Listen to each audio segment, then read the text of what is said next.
આજે દિવાળી લક્ષ્મી પૂજાનો મહાપર્વ છે। માતા લક્ષ્મી એટલે ધનની દેવી। દિવાળી સાથે જોડાયેલી કેટલીક 7 વાતો છે। પ્રથમ માન્યતા પૃથ્વી પર લક્ષ્મીના દેખાવની છે। માર્કંડેય પુરાણ કહે છે કે આસો વદ અમાસની રાત્રે જ્યારે ચારે તરફ અંધકાર છવાઈ ગયો હતો ત્યારે દેવી કમળના ફૂલ પર બિરાજમાન જોવા મળ્યા। તે દેખાયા કે ત્યારે ચારે બાજુ પ્રકાશ થઈ ગયો। આ દેવી લક્ષ્મી હતા।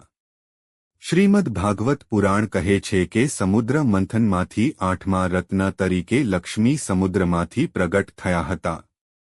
તે દિવસે આસો વદ અમાસ પણ હતી। તે જ દિવસે લક્ષ્મી સમુદ્રમાંથી બહાર આવી અને ભગવાન વિષ્ણુને પોતાના પતિ તરીકે પસંદ કર્યા। બંનેએ લગ્ન કરી લીધા। લક્ષ્મીના દેખાવથી લઈને ભગવાન મહાવીરના મહાનિર્વાણ સુધી દિવાળી સાથે જોડાયેલી ઘણી વાર્તાઓ છે। આજે દિવાળી પર દેવી લક્ષ્મીનો દેખાવ વ્યવહારિક પાસાથી સમજી શકાય છે। સૌપ્રથમ 7 કારણો જેના માટે આપણે દિવાળી ઉજવીએ છીએ। આ દિવસે સમુદ્ર મંથનમાંથી લક્ષ્મી પ્રગટ થયા હતા। દેવી દુર્ગાએ માતા કાલીનું રૂપ ધારણ કર્યું અને રાક્ષસોનો વધ કર્યો। વામને બાલી પાસેથી 3 પગથિયાની જમીન માંગી અને ત્રણેય વિશ્વને 3 પગથિયાથી માપ્યા। ભગવાન રામ વનવાસમાંથી પાછા ફર્યા અને અયોધ્યા આવ્યા। ભગવાન કૃષ્ણએ નરકાસુરનો વધ કર્યો અને 16,000 સ્ત્રીઓને તેની કેદમાંથી મુક્ત કરી। મહાભારતના યુધિષ્ઠિરના રાજસૂય યજ્ઞ અને ઇન્દ્રપ્રસ્થની સ્થાપના થઈ। ભગવાન મહાવીર મહાનિર્વાણ પામ્યા। હવે વાર્તા લક્ષ્મીના રૂપ અને તેમાં છુપાયેલા અર્થની આસપાસ ફરે છે। આજના યુવાનોને આ વાર્તા થોડી અવ્યવહારુ લાગી શકે છે। પર્વતનું મંથન કરીને અને સાપને દોરડામાં ફેરવવાથી સાગર કેવી રીતે બની શકે? વાસ્તવમાં તેની પાછળનો અર્થ ઘણો ઊંડો છે। આપણું મન એક મહાસાગર છે એમ સમજીએ। તેનું મંથન કરવું હોય તો શું કરવું જોઈએ? સૌથી પહેલા તમારે તમારા અહંકારનું મંથન કરવું પડશે। અહંકારનું એક નામ મદ છે અને મદ્રાચલ એટલે અહંકારનો પર્વત। હવે સાપનું મંથન વાસ્તવમાં આપણી કુંડલીની છે। તમે ઘણીવાર મેડિકલ સંકેત તરીકે કરોડરજ્જુની ફરતે વીંટળાયેલો સાપ જોયો હશે। આ આપણી કુંડલિનીના પ્રતીકો છે। કુંડલિની આપણા ધ્યાન સાથે જોડાયેલી છે। મનનું મંથન ધ્યાનથી જ થાય છે। ધ્યાન માટે તમારા અહંકારને નિયંત્રિત કરવું મહત્વપૂર્ણ છે। જ્યાં સુધી અહંકાર રહે ત્યાં સુધી મનનું મંથન શક્ય નથી। જ્યારે પણ આપણે ધ્યાન કરીએ છીએ ત્યારે સૌથી પહેલા આપણા મનમાં ખરાબ વિચારો આવવા લાગે છે। જો આ વિચારો પર નિયંત્રણ ન હોય તો આપણે તેની સાથે વહેતા રહીએ છીએ। આ કાલકૂટ ઝેર છે। શિવનું ઝેર પીવું એ સંકેત છે કે જ્યારે પણ આવા વિચારો આવે ત્યારે તેને તમારા ગુરુઓ અને ઉપરી અધિકારીઓ સાથે શેર કરો અને મનમાં તેને દબાવી ન રાખો। શિવને આદિગુરુ માનવામાં આવે છે, તેથી તેમના હિસ્સામાં કાલકૂટ ઝેર આવ્યું।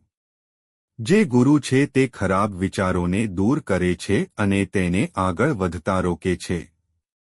આનો અર્થ એ છે કે પ્રથમ ખરાબ અને અર્થહીન વિચારો મંથનમાંથી બહાર આવે છે। તે પછી ઐરાવત હાથી એટલે કે સફેદ રંગનો હાથી નીકળ્યો। હાથી ધીરજ અને શાંતિનું પ્રતીક છે। કામધેનુ ગાય આપણી સર્જનાત્મકતાનું પ્રતીક છે। આપણે તેની પાસેથી જે માંગીએ છીએ તે આપે છે। 7 માથા ધરાવતો ઉચ્ચાશ્રવ ઘોડો આપણા વિચારો અને દૃષ્ટિકોણનું પ્રતીક છે। કલ્પવૃક્ષ એ આપણા મનની સ્થિતિ છે, જેના હેઠળ બેસીને અને કલ્પના કરવાથી જ કાર્યો પૂરા કરી શકાય છે। રંભા સુંદરતા અને બુદ્ધિમત્તાનો સમન્વય છે। જેણે વિશ્વામિત્રની તપસ્યાનો ભંગ કર્યો। જ્યારે આ બધા ગુણો આપણી અંદર આવે છે ત્યારે આપણા જીવનમાં લક્ષ્મીનું આગમન થાય છે। તેની પાછળ એક મોટું રહસ્ય છે। હકીકતમાં લક્ષ્મીનું આ સ્વરૂપ આપણને શીખવે છે કે લક્ષ્મી આપણા જીવનમાં કેવી રીતે આવવી જોઈએ। કમળના ફૂલ પર લક્ષ્મી બિરાજે છે. કમળ એક એવું ફૂલ છે જેના પર પાણીનું ટીપું પણ નથી રહેતું. કાદવમાં રહીને પણ તે તેની સુંદરતા ગુમાવતી નથી. આપણું કમાયેલું ધન એવું હોવું જોઈએ કે તે ન તો દુનિયાની ખરાબ વસ્તુઓથી પ્રભાવિત થાય અને ન તો તે કોઈ ખોટા માર્ગે કમાય. લક્ષ્મીના સફેદ વસ્ત્રો દર્શાવે છે કે તે નિષ્કલંક હોવા જોઈએ, એટલે કે ઈમાનદારીથી કમાઈ છે. લક્ષ્મી 8મું રત્ન છે અને જ્યોતિષમાં શનિની સંખ્યા 8 છે. શનિ શ્રમ અને ન્યાયના દેવતા છે. તેમને આળસ કે અન્યાય પસંદ નથી. 8મા નંબરે સમુદ્રમાંથી નીકળેલી લક્ષ્મી કહે છે કે તે એવા લોકોના જીવનમાં આવે છે જેઓ સખત મહેનત કરે છે અને ન્યાયથી જીવે છે. એવું કહેવાય છે કે 3 મુખ્ય દેવતાઓમાં બ્રહ્મા સૃષ્ટિના પિતા છે, વિષ્ણુ તેના રક્ષક છે અને શિવને નાશ કરવાનો અધિકાર છે. વિષ્ણુ સંરક્ષક છે. તે સૃષ્ટિનું સંચાલન કરે છે કારણ કે તે ગૃહસ્થોના દેવ છે. લક્ષ્મી ગૃહસ્થોની દેવી છે. લક્ષ્મી એવા લોકોને જ પસંદ કરે છે જે પરિવાર અને સમાજને મહત્વ આપે છે. લક્ષ્મીને સંબંધો અને પરિવાર પણ ગમે છે. જ્યાં આ બંને નથી ત્યાં લક્ષ્મી છે તો પણ નથી.